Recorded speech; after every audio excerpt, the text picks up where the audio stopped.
Is what we are witnessing today a clash of civilizations? We ask that of noted Palestinian scholar and professor of English and comparative literature at Columbia University, Dr. Edward Said. No, I don't think so. And I think the whole thesis is a bit of a false one. Because in the first place, civilizations are not, little packages that are kind of completely detached from each other. They're all connected in one way or another. And, so-called Western civilization has many elements of Islamic and Confucian and Latin American and Russian, all the things that... The basis of and prophet of this new version of Islam as a religion of peace and tolerance was Edward Said, who established in all universities and in academia this Islamic vision of peace. On this basis, the whole history of dhimmitude and jihad disappeared. Edward Said, who in his book Orientalism posited that criticism of the Islamic world on the part of Westerners was racist and imperialist. It is spread in order to make political points, to accustom Westerners to the idea that Muslims are here to stay in the United States and that they must not be questioned in terms of their loyalty to the secular framework of Western society, of the United States and of Europe as well. That they must not be questioned in this despite Islam's historical, political character, because Islam is a religion of peace. And this fiction has become so entrenched in American public discourse as to be practically beyond question, such that anybody who does question it is immediately branded as a racist, a hate-monger, a bigot. And this is a very effective tool in a country where racism is the cardinal sin above all, to silence any effective debate about the continuing attachment of Muslim immigrants to Sharia law and their intentions toward the secular systems in which they now reside.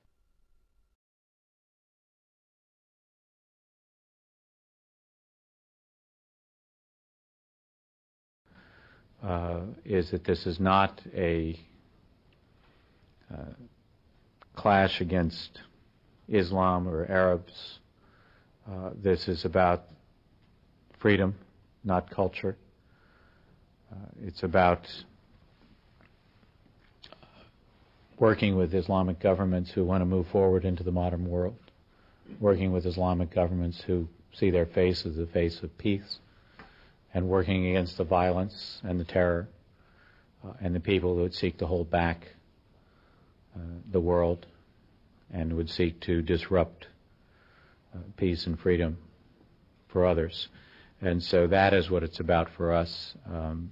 The true faith of Islam, we believe, is a religion of peace, and we intend to work with them in that regard. The true faith of Islam, we believe, is a religion of peace.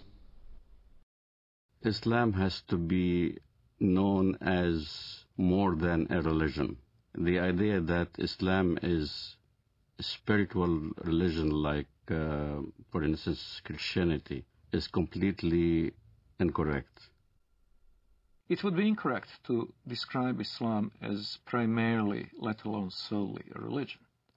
Since its early beginning in Muhammad's lifetime, it has also been a geopolitical project and a system of government, a political ideology, if you will. Islam from its beginnings was both a religion and a system of government.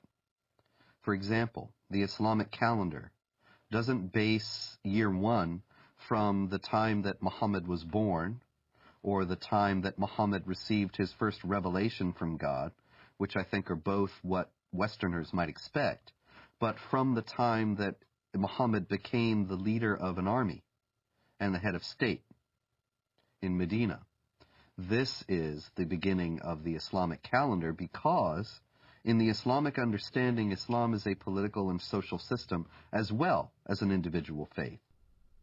In Islam, the separation between temporal, secular, and religious power is not only impossible, it is heretical. only in the complete blending of all aspects of human activity and all aspects of political and legal functions of the state can we have the caliphate, the properly organized state that is pleasing to Allah. When Westerners think of religion, whether it's Islam, Christianity, Judaism, Hinduism, and all the isms in the world, Westerners think that it's a personal issue. A Buddhist will go to the temple and peacefully worship whatever he does, meditates, contemplates.